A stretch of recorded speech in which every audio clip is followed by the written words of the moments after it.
আপনারাও বলতে পারবেন বাংলার ধোনি লাইট আছে। হতবাক সৌম্য সরকার নিজেও।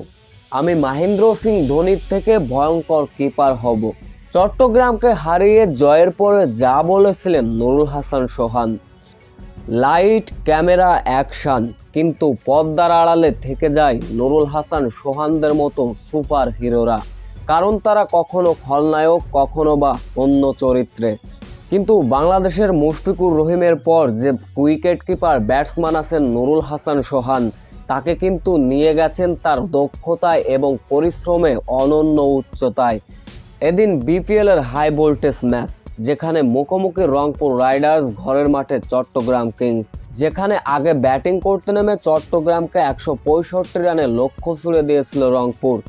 শুরুতে অবশ্য এই রান তাড়া করতে নেমে হিমশিম অবস্থা ছিল চিটাগং কিংসের। তবে চট্টগ্রাম কিংসের বিপক্ষে নুরুল হাসান সোহানের এই কিপিংগুলো দেখুন। ছবিতে যেগুলো দেখা যাচ্ছে একবার আপনারাই অ্যানালাইজ করুন। নুরুল হাসান সোহান কোন মাপের উইকেট কিপার? নুরুল হাসানের এমন কিপিং দেখে মনে পড়ে যায় ভারতীয় কুল মাস্টার মহেন্দ্র সিং ধোনির কথা। তার মতোই যেন দক্ষতা নুরুল হাসান সোহানের।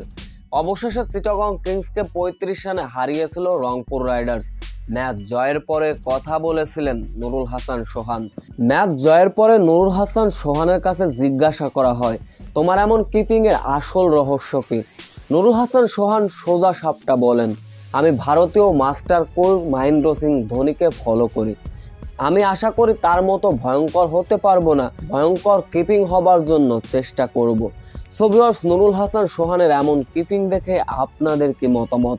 এ বিষয়ে অবশ্য আপনাদের মূল্যবান কমেন্ট করে যাবেন।